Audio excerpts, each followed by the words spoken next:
शास्त्र की आवश्यकता नहीं पड़ी, केवल कांच देखा और वहीं से उपदेश ले लिया। मानो तुलसीदास जी बताना चाहते हैं कि हम जब मन करे तब हम कहीं से भी उपदेश ग्रहण कर सकते हैं। जरूरी नहीं है कि शास्त्र से ही मिलेगा ना, किसी को देखने से भी हमको ज्ञान हो जाना चाहिए कि हम पहले बालक थे, फिर जवान हुए, फिर अब ये वृद्ध हो गए तो हमें भी वृद्ध होना है, ये मर गए तो हमें भी मरना है। ये ज्ञान है,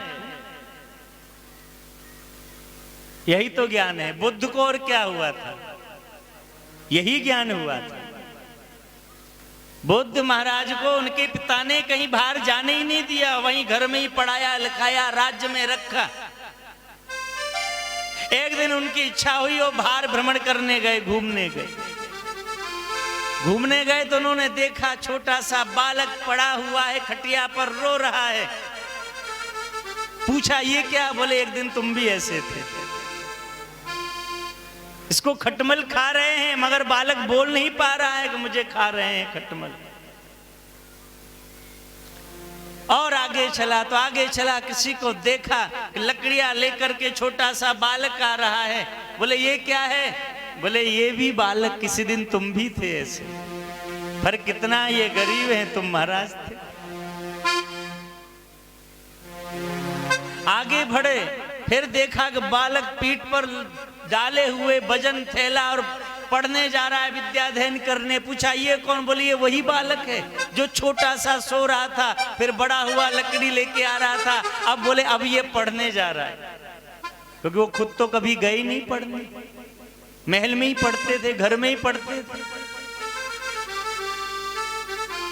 और आगे गए तो देखा वही बालक जर्जर वृद्धावस्था में प्राप्त हो गया, चला नहीं जा रहा है, शरीर कांप रहा है। बोले ये कौन? बोले ये वही बालक है, वृद्ध हो गया है। और आगे गए देखा मर गया, लोग ले जा रहे हैं। बोले ये कौन? बोले ये वही बालक था छोटा सा, ये मर गया। बोले ये सबके साथ होता है? बोले हाँ ये सबके साथ होता है। बस यहीं से ज्ञान मिल गया, यहीं से ज्ञान मिल गया। और छोड़ दिया घर बार, वापिस मुड़ करके नहीं गए। बोलो जय सिया राम। जय सिया राम। हमको हर व्यक्ति से सीख मिलती है, हर जगह से सीख मिलती है।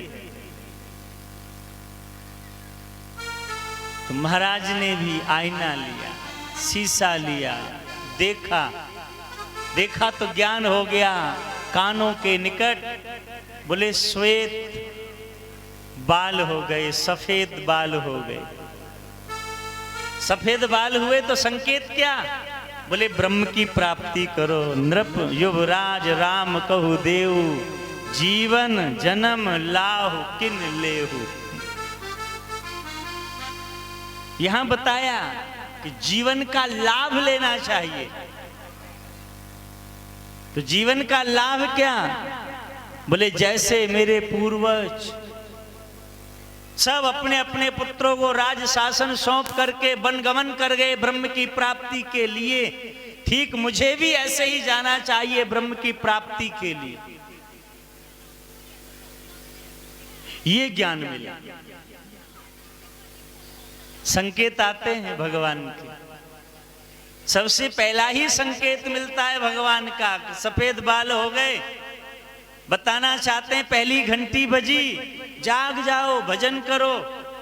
मनुष्य कहता है ना, हम तो डाई कर लेंगे, काला रंग लगा लेंगे, पूरे सफेद क्यों ना हो जाओ, फिर भी हम काले कर लेंगे, फिर जवान बन जाएंगे। भगवान कहते बड़ा चतुर है। ठीक है, कोई बात नहीं। फिर दूसरी घंटी बजती है, दांत एक एक करके टूटने लगते। भगवान कहते हैं अब तूने बहुत रस लिया इन दांतों से, बहुत वस्तुएं चखी, अब छोड़, जो कठोरता है उसका त्याग कर, अब निर्मल हो जा। जब दांत नहीं होते तो फिर क्या है, कठोर वस्तु नहीं खाते हम, सॉफ्ट निर्मल, कभी दलिया, कभी खिचड़ी, कभी जूस, फलों का रस यही लेते हैं। भगवान कहते हैं अब तू मेरे नाम का रस ले, छोड़ ये सब। बड़ा चतुर। बोले ना, हम तो ऐसे दांत लगवाएंगे जो चने, लोहे के भी चने चबा सके। तो नकली दांत लग जाते पत्थर के। बोलो जय सिया राम। भजन नहीं करेंगे। भगवान ने कहा अच्छा। फिर तीसरी घंटी। अच्छा देखिए, यहां से भी उपदेश मिलता है, दांतों से भी जीवन के लिए। हमारे शरीर में सबसे पीछे यही दांत आते हैं और सबसे पहले चले जाते हैं। सबसे पीछे आते हैं जन्म होने के बाद और सबसे पहले चले जाते हैं। वो ये बताते हैं कि हमें ही देख लो, हमें ही देख के समझ जाओ, हमें ही देख के समझो। ये पहले क्यों चले जाते हैं? क्योंकि कठोर हैं, कड़क हैं, कठोर। तो भगवान कहते हैं अरे मनुष्य, तू भी अब कठोर बनना छोड़ दे, निर्मल हो जा, कठोरता का त्याग कर दे, निष्कपट हो जा। यदि तू कठोर बना रहेगा तो टूट जाएगा इन्हीं दांतों की तरह।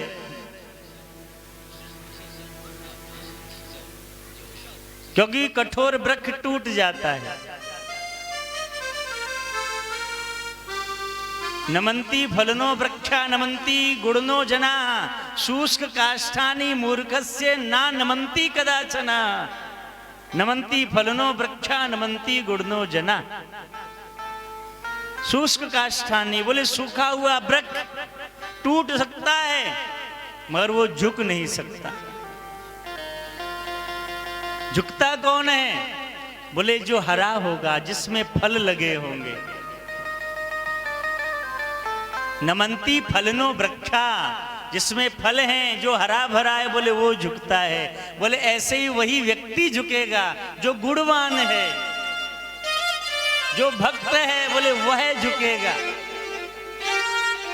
और जो सूखा है, हरा नहीं, जिस पर वृक्ष नहीं लगे, बोले शुष्क काष्ठानि मूर्खस्य ना नमंती कदाचन।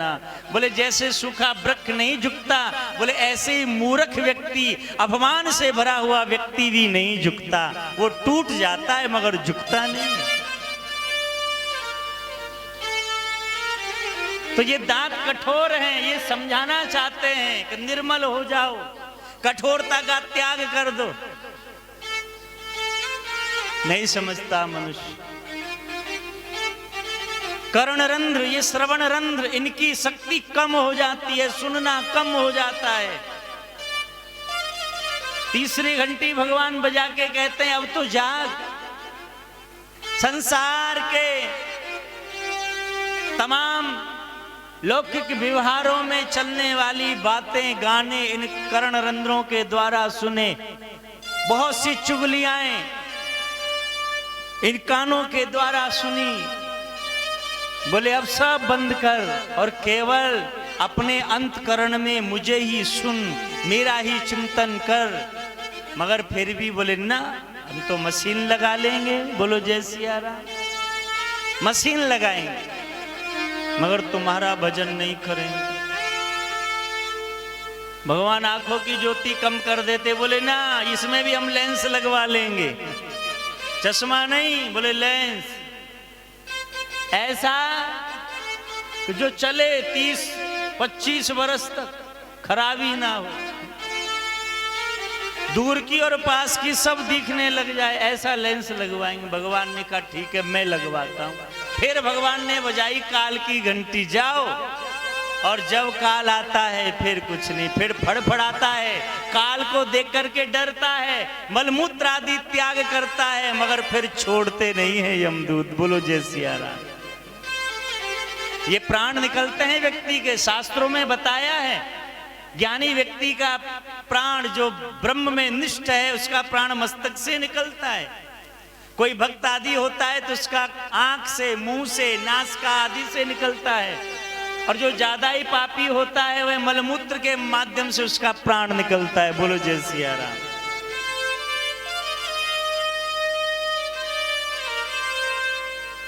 तो ज्ञान हमको लेना चाहिए।